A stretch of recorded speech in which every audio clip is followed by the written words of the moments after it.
Hi, this is Paul with PTW Woodworking. Run a company with my wife and I, Teresa. We make a lot of different things. Today's video is going to be on coasters, 4x4 with a little angled base here. As you see, it has laser engraving and raised letters.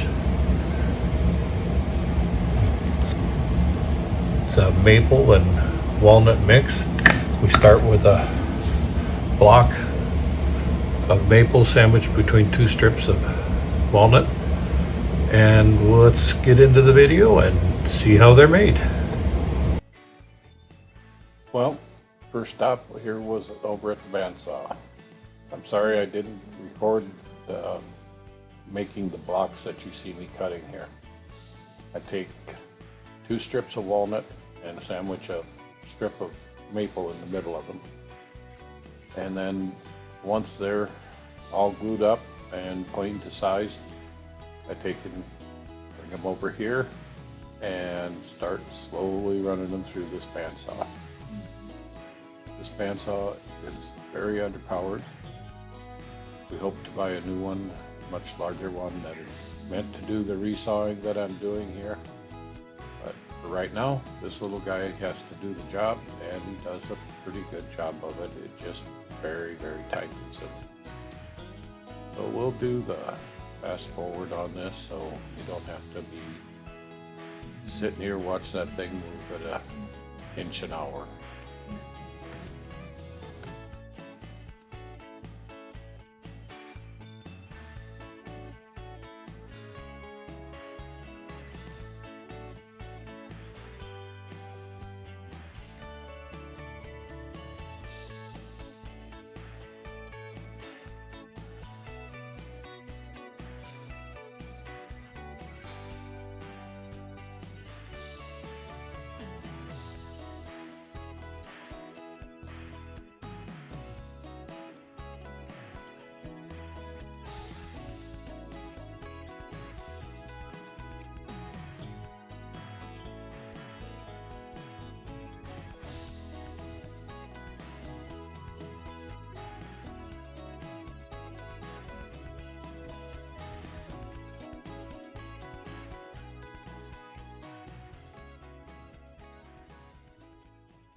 Next stop is over to the table saw.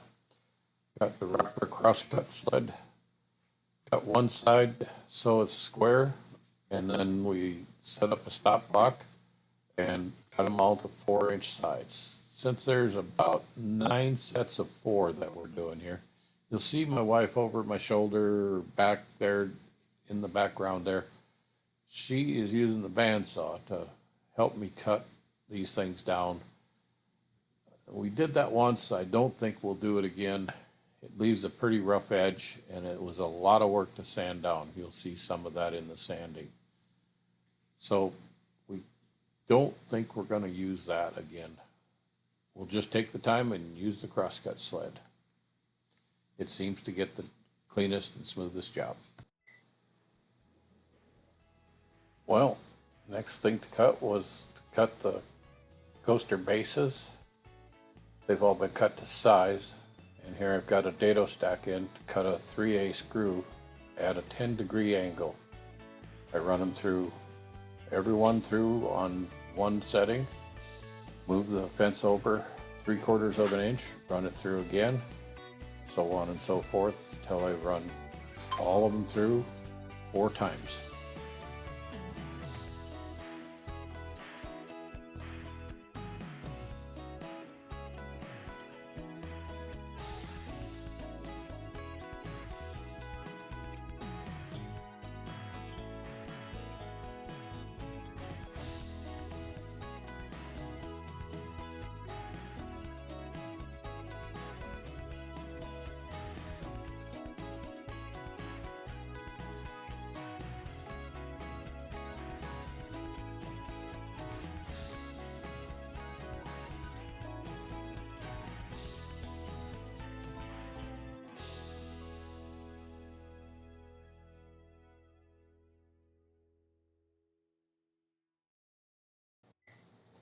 Once all the pieces are cut to size and grooves are all cut, it off to everybody's favorite part of woodworking, sanding.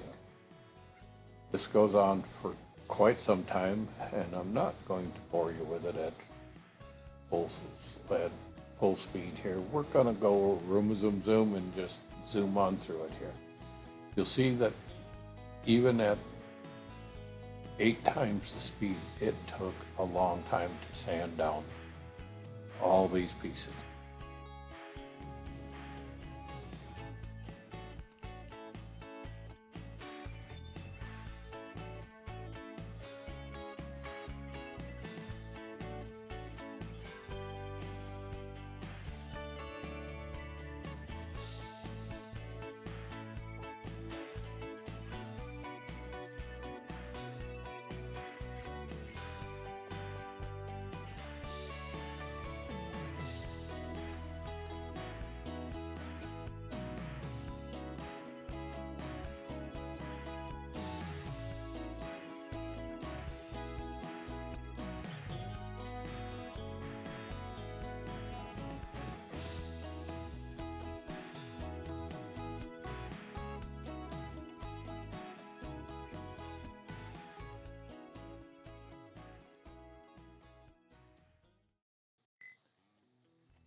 And then we come to the final step and the most satisfying.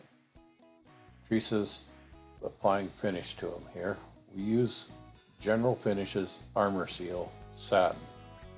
We really like that.